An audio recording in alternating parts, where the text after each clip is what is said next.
तो हेलो दोस्तों, कैसे हैं आप लोग। उम्मीद करते हैं बहुत अच्छे होंगे और अपनी पढ़ाई को बहुत ही जबरदस्त तरीके से कर रहे होंगे।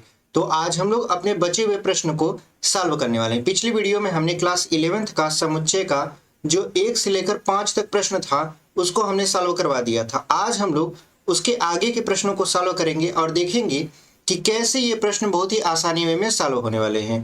तो यदि आप पहली बार हमारे चैनल पर आए हैं और हमसे जुड़कर तैयारी करना चाहते हैं 2025 में यूपी बोर्ड एग्जाम की, तो अभी हमारे चैनल को सब्सक्राइब कर लीजिए, क्योंकि हम आपके लिए ऐसे ही लगातार वीडियो लेकर आते रहते हैं, ना केवल मैथ की बल्कि हर एक सब्जेक्ट की जो पॉसिबल हो पाता है। तो चलिए बिना देरी की वीडियो को शुरू करते हैं। देखिए हमारा जो पहला प्रश्न है वो कह रहा है कि यदि a बराबर 3, 5, 7, 9, 11 हो, b बराबर 7, 9, 11, 13 हो, c बराबर 11, 13, 15 और d बराबर 15, 17, तो निम्नलिखित के मान ज्ञात कीजिए। तो किसका मान ज्ञात करना है, ये जो आपसे पूछ रहा है। तो पहला क्वेश्चन है आपका a इंटरसेक्शन b।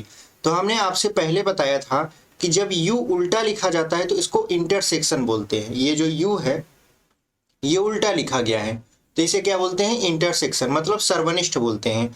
इसी को हमको निकालना है। तो हम लोग करते क्या है कि इसमें वह संख्या चुनते हैं जो दोनों में कॉमन होती है, यानी a और b में जो संख्या कॉमन होगी उसी को हम लोग चुनेंगे। यानी अगर हमको a इंटरसेक्शन b निकालना है तो हम लोग क्या करेंगे, दोनों में जो संख्या कॉमन होगी उसी को चुनेंगे। देखिए a यहाँ पर देखिए 7 यहाँ पर भी है, 7 यहाँ पर भी है, 9 यहाँ पर भी है, 9 यहाँ पर भी है, 11 यहाँ पर भी है, 11 यहाँ पर भी है। तो ये जो इंटरसेक्शन निकलेगा ये निकलेगा 7, 9 और 11।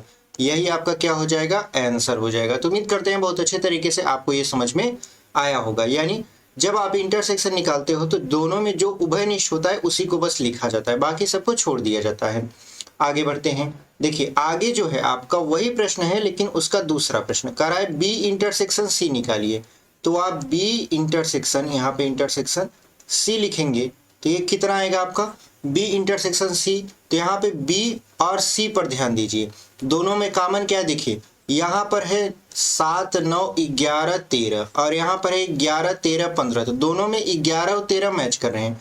तो आपको क्या लिखना है, 11, 13 लिख देना है और यही आपका क्या हो जाएगा, आंसर हो जाएगा। ठीक है, आगे बढ़ते हैं। आगे देखिए तीसरा प्रश्न है। तीसरा प्रश्न जो है कराए A intersection C intersection D निकालिए। तो इसमें आपको सबसे पहले ए इंटरसेक्शन सी निकालना होगा। तो ए इंटरसेक्शन सी कितना होगा, तो देखिए ए और सी को देखते हैं, ए और सी को। तो ए और सी में क्या मिल रहा है आपको, आपको एक चीज मिलेगा, 11 इसमें 11 इसमें, तो ये हो जाएगा आपका 11। ठीक है, उसके बाद इसी के साथ इंटरसेक्शन डी निकालेंगे। तो इंटरसेक्शन डी निकालेंगे तो ये मान कितना आ जाएगा, देखिए यहाँ पर d की वैल्यू कितना है, तो यहाँ पे है 15 और 17 और यहाँ पर है 11। तो 11, 15, 17 में कुछ मैच ही नहीं कर रहा है तो ये हो जाएगा आपका कितना, 5 हो जाएगा। ठीक है, यानी a इंटरसेक्शन आपका c इंटरसेक्शन d निकालेंगे तो कितना आ जाएगा आपका 5 आ जाएगा। यही आपका उत्तर हो जाएगा। इवन 5 को यहाँ मझले कोष्टक में न लिखकर ऐसे भी लिखेंगे तो यही हमारा क्या हो जाएगा, आंसर हो जाएगा। क्योंकि कोई कॉमन ही चीज नहीं मिला तो हम लोग क्या लिखेंगे। अब देखिए आगे बढ़ते हैं। आगे देखिए यहाँ पर चौथा प्रश्न लिखा है ए इंटरसेक्शन सी। तो ए इंटरसेक्शन सी यदि निकालेंगे तो ए और सी में हम लोग क्या करेंगे, कॉमन ढूंढेंगे। देखिए यहाँ पर 11 आपको कॉमन मिल जाएगा, बस केवल और केवल 11 है। तो ए इंटरसेक्शन सी बराबर क्या लिख देंगे, 11 लिख देंगे। अभी पिछले वाले प्रश्न में हमने सॉल्व किया था। उसके बाद बी इंटरसेक्शन डी, तो बी और डी को मैच कराइए। तो बी और डी में कुछ भी मैच नहीं कर रहा, तो ये क्या हो जाएगा, 5 हो जाएगा, मतलब रिक्त समुच्चय हो जाएगा। आगे बढ़ते हैं। देखिए आगे जो है आपका प्रश्न ए इंटरसेक्शन, उसके बाद बी यूनियन सी है। तो सबसे पहले आप क्या निकालिए, बी यूनियन सी निकालिए। तो बी यूनियन सी का मतलब क्या होता है, जैसे आप लसा निकालते हो, दोनों में जो कॉमन रहता है उसको एक बार, जो कॉमन नहीं रहता उसको भी लिख देते हैं। तो यहाँ पे बी यूनियन सी कितना हो जाएगा, तो बी यहाँ पर है और सी यहाँ पर है। तो देखिए यहाँ पर हो जाएगा आपका 7, 9, 11, उसके बाद 13, उसके बाद 15 हो जाएगा। अगर हम बात करें इंटरसेक्शन की ए के साथ, यानी ए इंटरसेक्शन आपका बी यूनियन सी, तो ये कितना हो जाएगा। अब देखिए ए यहाँ पर है तो इसमें क्या क्या मैच कर रहा है, इसमें से देखिए 7 यहाँ पर है, 7 यहाँ पर है, 9 यहाँ पर है, 9 यहाँ पर है, 11 यहाँ पर है, 11 यहाँ पर है। यानी 7, 9 और 11 ही ऐसे हैं जो कि A intersection B union C से मैच कर रहे हैं। तो यही आपका क्या हो जाएगा, आंसर हो जाएगा। तो उम्मीद करते हैं बहुत अच्छे तरीके से आपको ये समझ में आया है। अब देखिए बढ़ते हैं 7वें प्रश्न में। यहाँ लिखा है ए इंटरसेक्शन डी, तो ए इंटरसेक्शन डी की वैल्यू कितना आ जाएगा, यहाँ बी लिख दिया, यहाँ पे डी होना चाहिए। तो देखिए ए और डी में मैच कराएं, यहाँ 15 है 17 है, यहाँ पे कहीं पर भी 15 17 नहीं दिख रहा है तो आप केवल 5 लिखोगे, यही आपका क्या हो जाएगा, आंसर हो जाएगा। चलिए आगे बढ़ते हैं। देखिए आगे जो है आपका 8वां प्रश्न लिखा है A intersection B union D. तो सबसे पहले आपको क्या करना पड़ेगा, बी यूनियन डी निकालना पड़ेगा।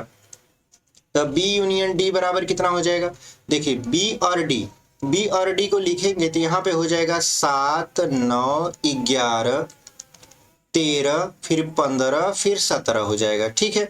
और अगर हम ए के साथ यदि इंटरसेक्शन निकालें किसका, बी यूनियन डी का, तो यहाँ पर ये हो जाएगा आपका ए के साथ, देखिए क्या क्या मैच किया, यहाँ पे 7, 9, 11 मैच किया, देखिए 7, 9, 11 मैच किया, बाकी कोई चीज मैच नहीं किया तो बस वही लिख देंगे 7, 9 और 11, यही आपका क्या हो जाएगा, आंसर हो जाएगा, ठीक है।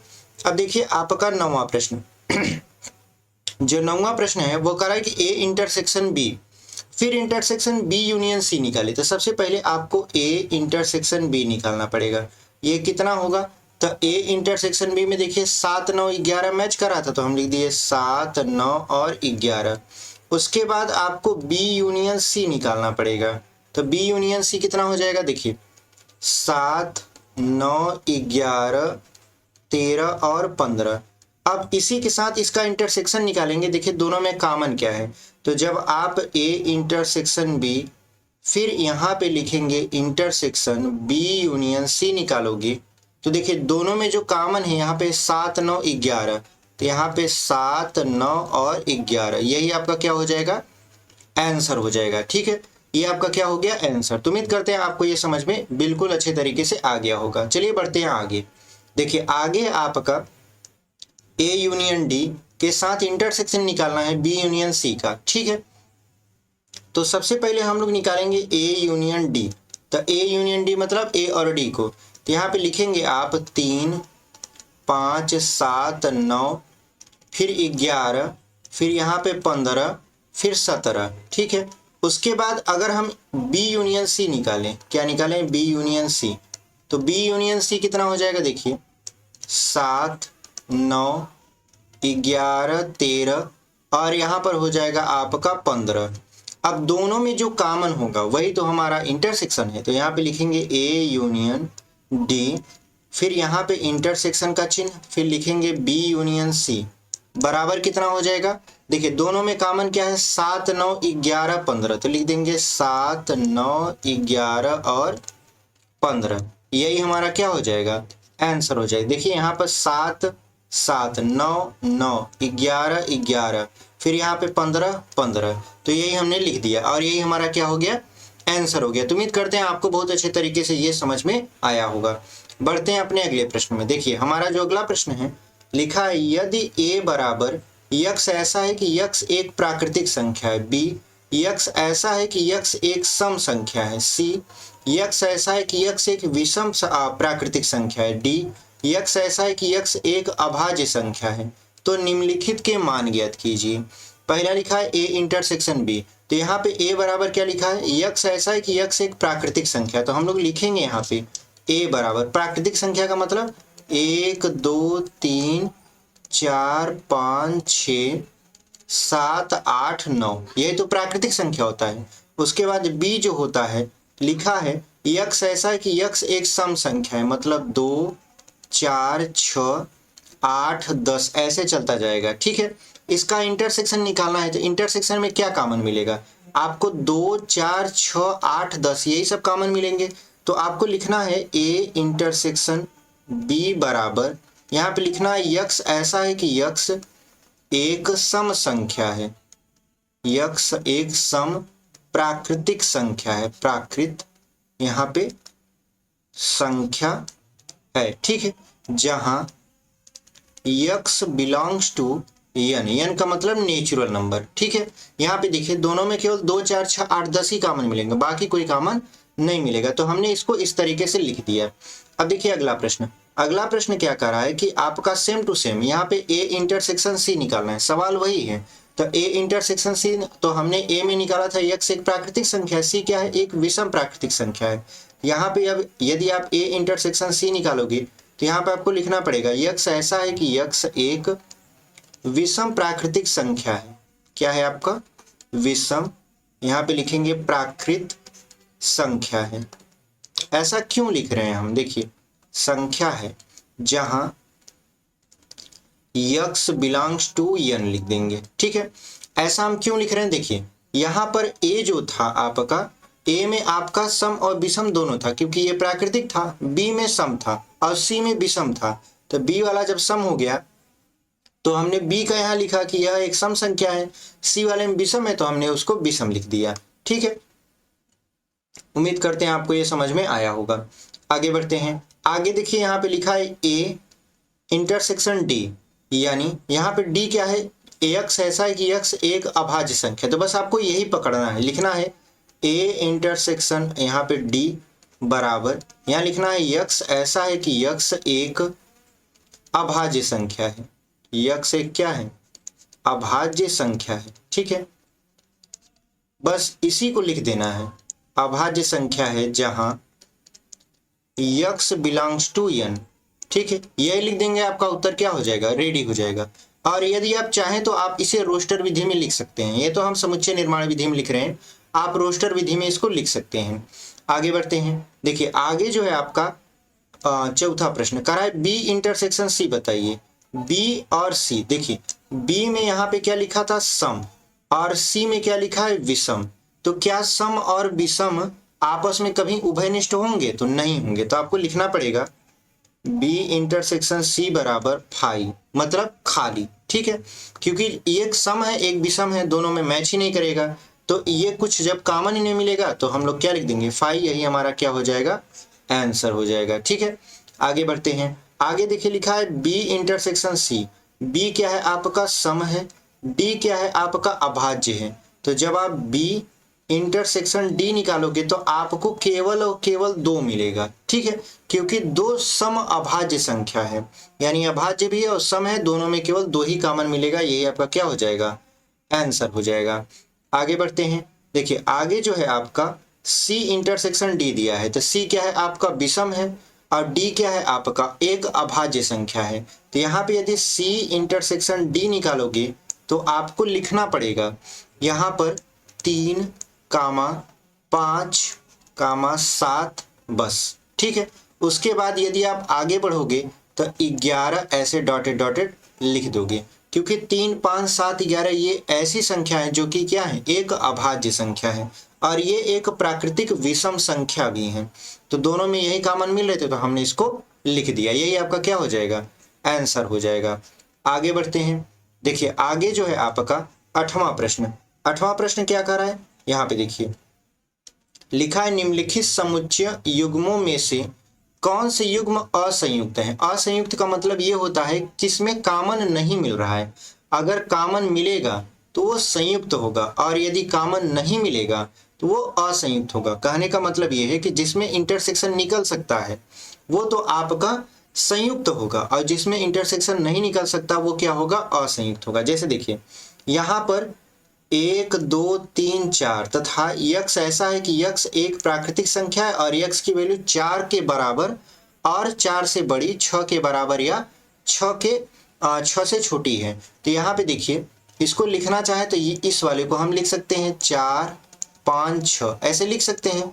अब ये तो आपका 1, 2, 3, 4 है, दोनों में देखिए 4 कॉमन है, दोनों में 4 कॉमन है कि नहीं है, इसका मतलब ये संयुक्त है। ये क्या है आपका, संयुक्त है, क्योंकि इसमें कॉमन मिल रहा है तो ये संयुक्त है। हमसे पूछा था असंयुक्त कौन आपका है, तो ये तो संयुक्त है तो ये असंयुक्त होगा, ठीक है। तो यहाँ पे दूसरा जो प्रश्न है लिखा है AEIOU तथा CDEF। तो यहाँ पे देखिए E और यहाँ पर E, इसका मतलब ये है कि ये संयुक्त है। ये क्या है, संयुक्त है।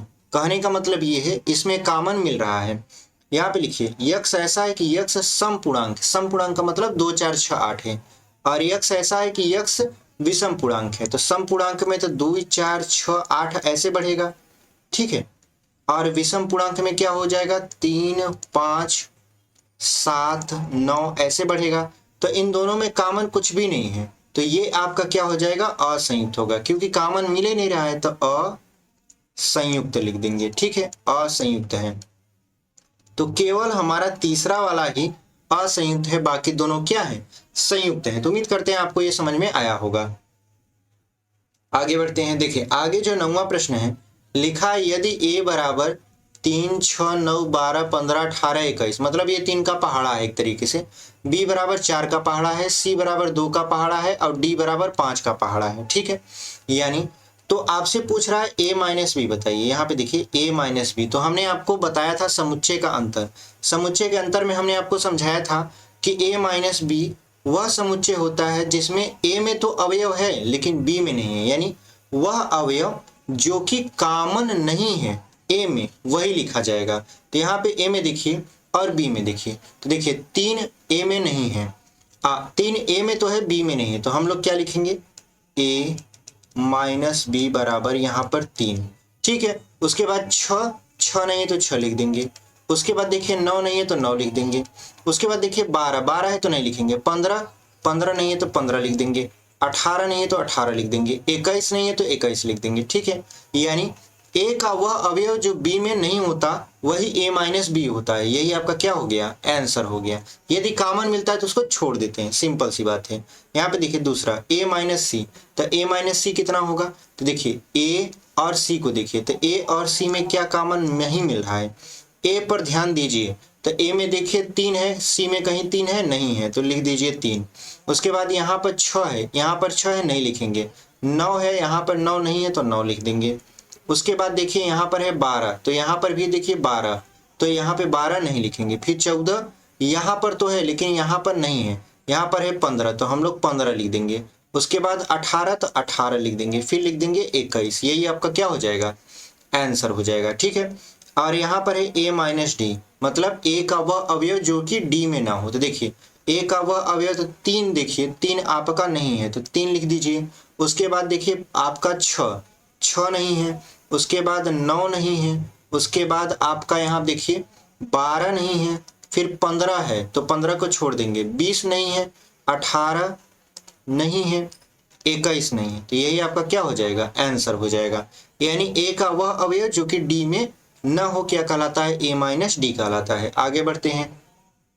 देखिए आगे जो है आपका यहाँ पे चौथा प्रश्न लिखा है b माइनस ए, यानी b का वह अवयव जो कि a में ना हो। तो देखिए यहाँ पे 4 जो है वो b में तो है लेकिन a में नहीं है। 8, उसके बाद 12 तो है, 16 नहीं है और 20 नहीं है, तो यही आपका क्या हो जाएगा, आंसर हो जाएगा। अगर c माइनस ए देखें तो c का वह अवयव जो कि a में ना हो, तो देखिए यहाँ पर c a में देखिए 2 नहीं है, 4 नहीं है, 6 है, ठीक है, 8 नहीं है, 10 नहीं है, 12 है, 14 नहीं है, 16 नहीं है, तो यही हमारा क्या हो जाएगा, आंसर हो जाएगा।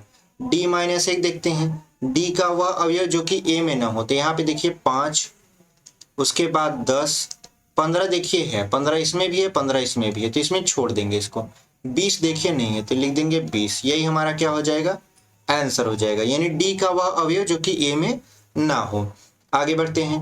देखिए आगे लिखे हैं आपका बी माइनस सी।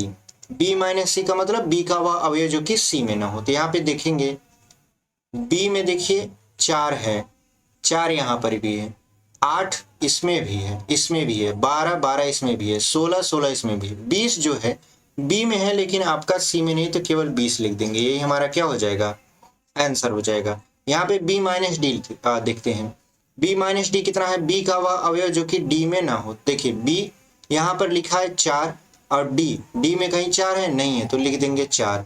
उसके बाद देखिए यहाँ पे 8 इसमें नहीं है तो लिख देंगे 8। उसके बाद लिखा है 12, तो यहाँ पे देखिए 12 कहीं पर है नहीं है तो 12 लिख दिए। उसके बाद यहाँ पे देखिए 16 लिखा है, यहाँ पर भी 16 नहीं है तो 16 लिख देंगे। फिर 20 देखिए 20 मैच कर रहा है तो 20 हम नहीं लिखेंगे, यही हमारा क्या हो जाएगा, आंसर हो जाएगा। अब देखिए यहाँ पे लिखा है c माइनस बी, तो c माइनस बी का मतलब क्या होता है, c का वह अवयव जो कि b में न हो। तो यहाँ पे लिखेंगे आप c को देखिए और b को देखिए, तो यहाँ पे देखिए c बी, 2 नहीं है 2 लिख देंगे, 4 है नहीं लिखेंगे, 6 नहीं है लिख देंगे, 8 10 नहीं है लिख देंगे, फिर देखिए 12 तो है, 14 नहीं है 14 लिख देंगे क्योंकि 16 है। ठीक है, यही आपका क्या हो जाएगा, आंसर हो जाएगा। आगे बढ़ते हैं। देखिए आगे जो है आपका d माइनस बी लिखा है, d माइनस बी का मतलब d का वह अवयव जो कि b में ना हो, तो यहाँ पे लिखेंगे d और b को देखिए यहाँ पे 5 है तो 5 लिख दिए। उसके बाद देखिए यहाँ पे 10 है, 10 यहाँ पर कहीं नहीं है तो 10 लिख दिए। उसके बाद देखिए 15 नहीं है तो 15 लिख दिए। 20 देखिए दोनों में है तो 20 नहीं लिखिए, यहाँ पर भी नहीं लिखिए, यही हमारा क्या हो जाएगा, आंसर हो जाएगा। c माइनस डी में देखते हैं तो देखिए c और d में देखिए तो c जो है आपका यहाँ पे देखिए 2, यहाँ पे 2 नहीं है तो 2 लिख देंगे। उसके बाद यहाँ पर देखिए 4 लिख देंगे। उसके बाद यहाँ पे देखिए 6 है, 6 लिख देंगे। उसके बाद देखिए यहाँ पर आपका 8 है, 8 लिख देंगे। फिर देखिए 10 दोनों में है तो 10 नहीं लिखेंगे, फिर लिख देंगे 12, 14 लिख देंगे। उसके बाद लिख देंगे 16, यही हमारा क्या हो जाएगा, आंसर हो जाएगा। यहाँ पे लिखिए d माइनस सी कितना होता है, तो d का वह अवयव जो कि c में नहीं हो, तो इसी का जस्ट उल्टा है। ठीक है, तो यहाँ पे d में देखिए 5, उसके बाद देखिए c में 10 दिया है, 10 दिया है, 15 नहीं है तो 15 लिख देंगे। उसके बाद देखिए 20 नहीं है तो 20 लिख देंगे, यही हमारा क्या हो जाएगा, आंसर हो जाएगा। तो उम्मीद करते हैं आपको बहुत अच्छे तरीके से ये समझ में आ रहा होगा। आगे बढ़ते हैं। आगे देखिए 10वां प्रश्न। 10वां जो प्रश्न है हमारा बहुत सरल है। लिखा है यदि x बराबर ए बी सी डी हो और y बराबर एफ बी डी जी हो तो निम्नलिखित को ज्ञात कीजिए। पहला है आपका x माइनस वाई, यानी x का वह अवयव जो y में न हो, यानी a देखिए नहीं है तो हम लिख दिए a। उसके बाद b है, c नहीं है तो c लिख दिए, d तो है ये, यानी यही हमारा क्या हो जाएगा, आंसर हो जाएगा। यहाँ पे लिखा है y माइनस एक्स, यानी y का वह अवयव जो कि x में ना हो, यानी f और आपका g।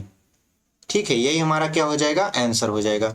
अब यहाँ पे देखिए तीसरा प्रश्न लिखा है आपका x इंटरसेक्शन y, तो x इंटरसेक्शन y लिखा है, यानी दोनों में जो कॉमन मिल रहा है तो x इंटरसेक्शन y बराबर क्या हो जाएगा, यहाँ पे आपका हो जाएगा।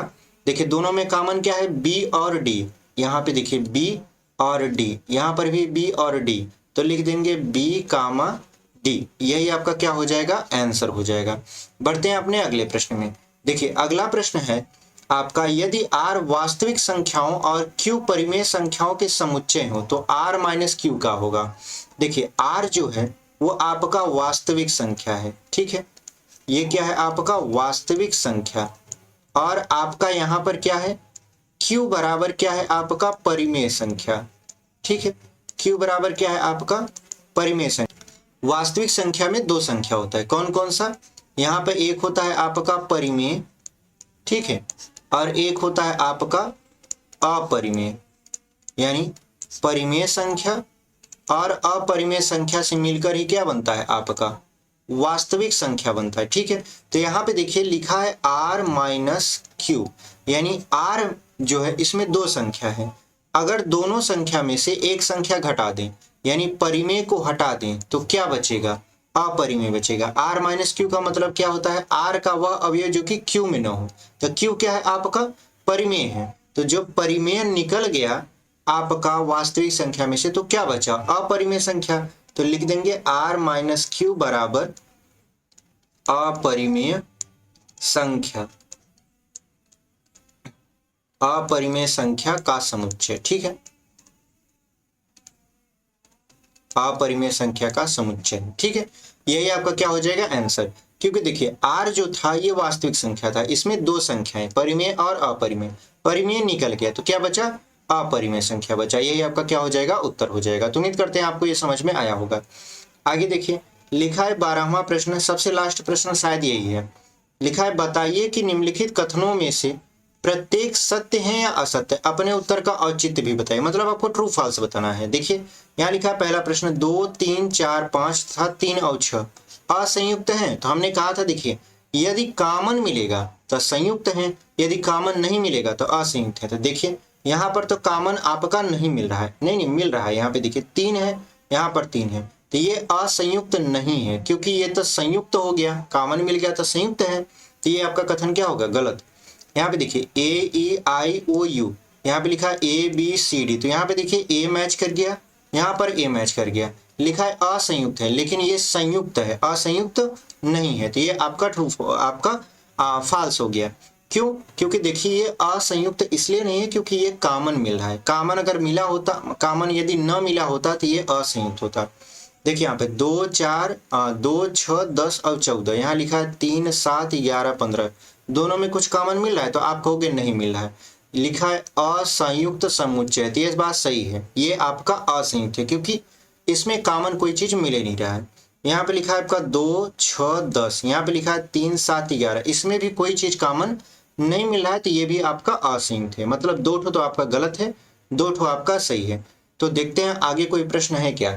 देखिए आगे कोई प्रश्न नहीं है, यानी हमारा जो वीडियो है वह यहीं तक था और वीडियो आपका समाप्त होता है। तो उम्मीद करते हैं आपको ये पूरा का पूरा समुच्चय का सवाल समझ में आया होगा। बहुत ही बेहतरीन तरीके से इसे समझाने की कोशिश किए हैं। यदि आपको वीडियो पसंद आई हो, सवाल समझ में आया हो, तो इसे अपने दोस्तों तक जरूर शेयर करिए, शेयर तो जरूर करिए। और यदि वीडियो अच्छी लगी हो तो इसे लाइक कर दीजिए। यदि पहले से सब्सक्राइब किए हुए हैं तो जरूर वीडियो को शेयर कर दीजिए